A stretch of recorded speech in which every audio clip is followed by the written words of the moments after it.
Hey guys, Olinava here. I'm home and it feels really good to be back. I missed my computer, I missed you guys, and I missed my bed, and it's just been so emotional. But I'm gonna try and get some more videos out now, and this is the first one, so it's rank tips. I wouldn't usually do a video like this. The only reason I'm doing it is because I get a lot of messages and questions on streams about what I do to improve in ranked or climb, and I just feel like I want to give back to you guys. If you are asking for it, then you kind of have to have it, in my opinion. So I've chosen 3 topics that I'm going to talk about in this video, and if you guys want to learn any more about ranked or want me to talk more about these sort of things, then I'll make another one to address other things that I think are important. But anyway, let's go back. So the 3 things that I'm going to cover are ranked mentality, champ select, and positivity. The first one and the last one kind of go together, but we'll just go for ranked mentality right now. What I mean by ranked mentality is how you go into a ranked game. Now, it seems stupid, but to be honest, half the people that play League tilt themselves before they even get into ranked. And that's because everyone kind of goes into ranked games with the frame of mind of, I need to win. Although it is important to obviously win in ranked to climb, because you're thinking, oh, I need my role, I need to win, I need to do this, I need to do that, you're adding pressure to yourself that is really unnecessary.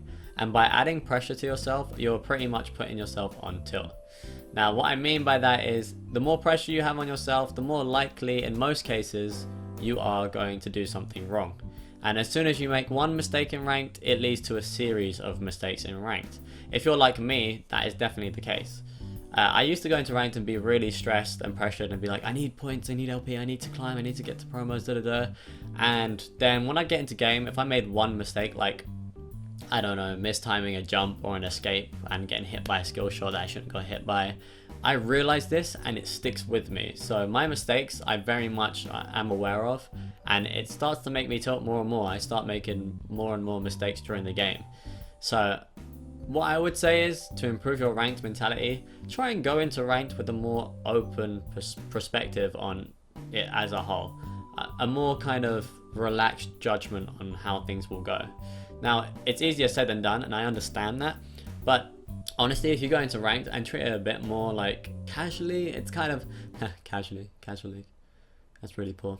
What I mean by that is just kind of don't worry too much about losing, because in most cases you'll lose like 20 LP, but you'll gain a bit more anyway, so you can easily get those points back. So just try and go into ranked with the mentality of, hey, you win some, you lose some. As dumb as that sounds, I think it helps. The second thing I'm going to talk about is champ select. Champ select is actually super important in a multitude of ways. Not just picking and banning and counter picking, that's not what I mean. Although that is obviously effective, and in higher elo you definitely need to do that. In lower elo, there's other things that are more important in my opinion. The first thing is playing in your main role. Now, you're not always going to get your main role. That's just how it is. So it's a good thing to have at least 1 or 2 champions in every other role that you know you can play to a decent standard. Now, it's a lot of work to learn, I understand that, and it's really hard to master different roles and make sure that you're keeping the playstyles the same in every role. But I feel like it's something that's super important to do, and it means that if you are forced into a position that you're not usually playing in, you can still play to a decent standard and help your team win. Another thing that I think is important in champ select is knowing when to give up a role. A lot of people go into champ select, and this really annoys me. They'll go into champ select and say I was 3rd pick and someone else was last pick. And the last pick guy said main mid, and I was 3rd pick, and I main ADC obviously, and ADC was taken, right?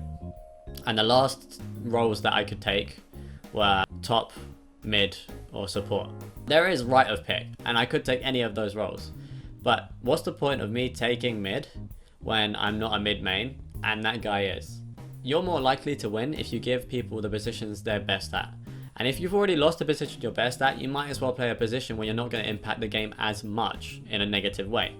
So a lot of the time, if I'm like 3rd pick or 4th pick or whatever, and the last pick says they main a role that I don't really play as much, I'll just take one for the team and play support, and usually I win because of it. So don't be afraid to play the shitty roles that you don't like, because sometimes that'll end up making you win the game, so why not? At the end of the day, it's all about gaining LP, right? So you might as well just let people play what they're best at.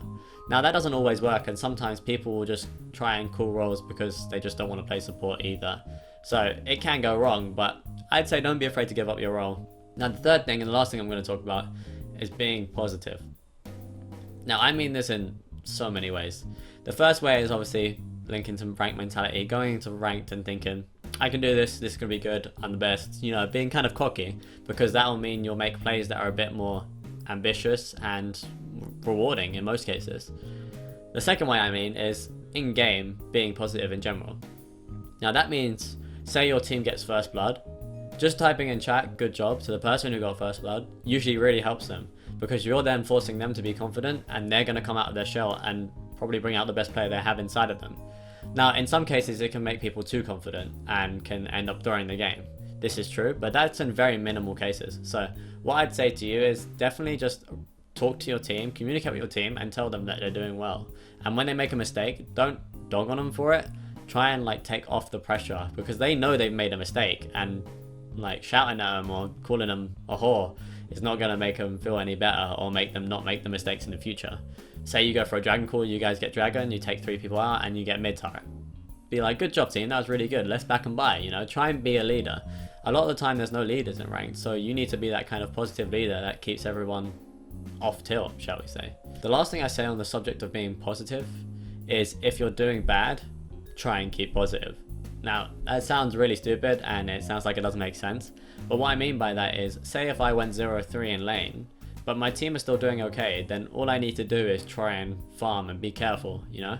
But I need to be positive about it. As soon as I start thinking, fuck, I'm fucking up, I'm doing so bad, I put pressure on myself and I'm just going to be worse at the game. I'm just going to make more mistakes. And if anything, I'm going to cost my teammates a win. Like, I'm just going to make them lose. So even if you're behind, just be positive. Remember, there's no game that's completely over. Anything can happen late game.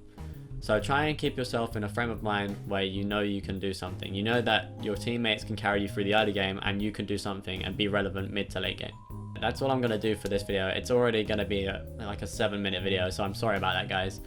To those of you who's still watching, thank you for watching. I hope this helps people. Don't forget to like and subscribe and to go and follow my Twitter. And take it easy, guys. I'll get a video out soon. I love you all, 5 ever. Goodbye.